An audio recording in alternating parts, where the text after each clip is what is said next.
ചോറിൻ്റെ കൂടെ ഇതുപോലൊരു വെണ്ടയ്ക്ക ഗ്രേവി ഉണ്ടെങ്കിൽ നമുക്ക് വേറൊന്നും കൂട്ടാൻ ആവശ്യമില്ല കേട്ടോ. അത്രയും ടേസ്റ്റാണ്.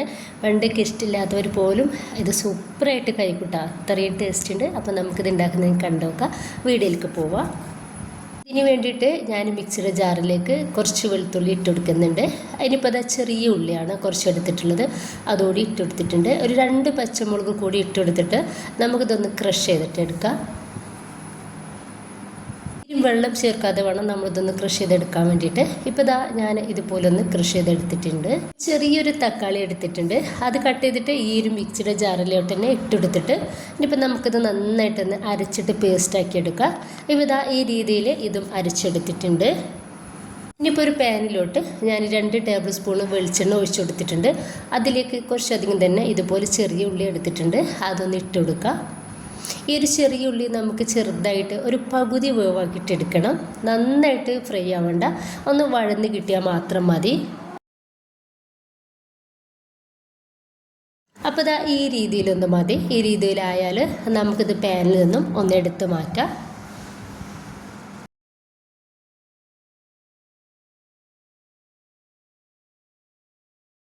ഇതേ പാനിലോട്ട് തന്നെ നമുക്കിതാ കുറച്ച് വെണ്ടയ്ക്ക ഈ ഒരു രീതിയിലൊന്ന് കട്ടാക്കി എടുത്തിട്ടുണ്ട്, അതുകൂടി ഇതിലേക്ക് ചേർക്കാം. ഈ ഒരു വെണ്ടയ്ക്കയിലേക്ക് ആവശ്യത്തിനുള്ള ഉപ്പും കുറച്ച് മഞ്ഞൾപ്പൊടി ഇട്ട് കൊടുക്കുക. മഞ്ഞൾപ്പൊടി ഇട്ട് കൊടുക്കുമ്പോൾ നമ്മളൊരു വെണ്ടയ്ക്കക്ക് നല്ലൊരു ഗ്രീൻ കളർ കിട്ടും. അതിന് വേണ്ടിയിട്ടാണ് നമ്മൾ മഞ്ഞൾപ്പൊടി ഇട്ടിട്ട് ഈ ഒരു വെണ്ടയ്ക്ക വറുത്തെടുക്കുന്നത്. ഈ വെണ്ടയ്ക്ക നമുക്ക് നന്നായിട്ട് തന്നെ ഒന്ന് ഫ്രൈ ആക്കി എടുക്കണം. നമ്മൾ പിന്നെ ഈ ഒരു വെണ്ടയ്ക്ക നന്നായിട്ടൊന്ന് വേവിക്കൂല. അപ്പോൾ ഇപ്പം തന്നെ നന്നായിട്ട് ഒന്ന് വേവാക്കിയിട്ട് ഫ്രൈ ആക്കി എടുക്കുക. ഇപ്പോൾ നിങ്ങൾ കണ്ടല്ലോ, നമ്മുടെ ഒരു വെണ്ടയ്ക്കക്ക് നല്ലൊരു ഗ്രീൻ കളർ കിട്ടിയിട്ടുണ്ട്. മഞ്ഞൾപ്പൊടി വളരെ കുറച്ച് മഞ്ഞൾപ്പൊടി ഇട്ടിട്ട് ഇതുപോലെ വറുത്തെടുത്താൽ മതി. ഇനിയിപ്പോൾ നമുക്ക് ഇതും പാനിൽ നിന്നും ഒന്ന് എടുത്ത് മാറ്റാം.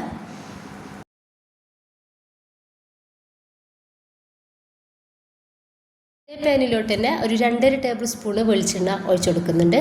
അതിലോട്ട് കുറച്ച് കടുക് ഇട്ട് കൊടുക്കുന്നുണ്ട്.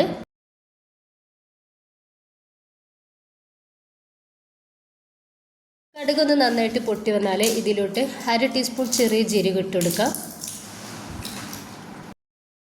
നമ്മൾ റെഡിയാക്കി വെച്ചിട്ടുള്ള ഒരു ചെറിയ ഉള്ളി കൃഷി ചെയ്ത് വെച്ചിട്ടില്ലേ, അത് ഇട്ട് കൊടുക്കാം.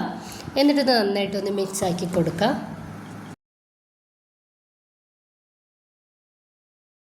ഇതിലോട്ട് 1/2 ടീസ്പൂൺ മഞ്ഞൾപ്പൊടി ഇട്ട് കൊടുത്തിട്ടുണ്ട്.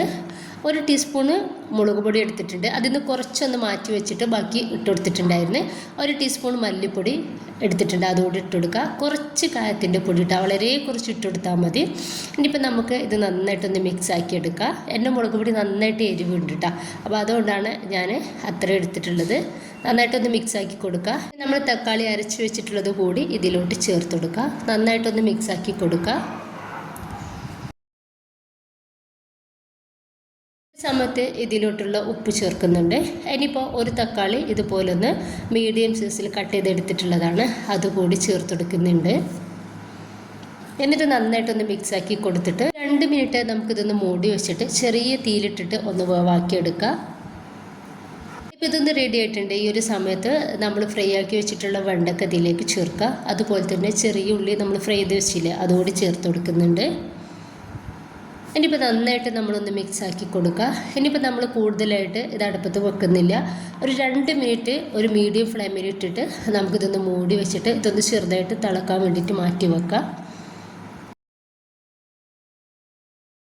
ഇനിയിപ്പോൾ വെണ്ടയ്ക്കൊക്കെ നമ്മളൊന്ന് ഫ്രൈ ആക്കി എടുത്തത് കൊണ്ട് തന്നെ നമുക്ക് വെണ്ടയ്ക്കന് അധികം വേവാക്കി എടുക്കേണ്ട ആവശ്യമില്ല. ഇതൊന്ന് റെഡി ആയിട്ടുണ്ട്.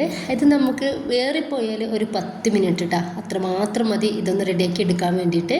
ഇപ്പോൾ ഇത് റെഡി ആയിട്ടുണ്ട്. നമുക്ക് ചോറിൻ്റെ കൂടെ കഴിക്കാൻ നല്ല അടിപൊളി കോമ്പിനേഷനാണ് ഈ ഒരു വെണ്ടയ്ക്ക ഫ്രൈ. എല്ലാവരും റെഡിയാക്കി നോക്കുക. ഇഷ്ടമായിട്ട് നിങ്ങളുടെ എല്ലാ സപ്പോർട്ടും ഉണ്ടാവാം. ഇൻഷാ അല്ലാഹ്. ഓക്കെ.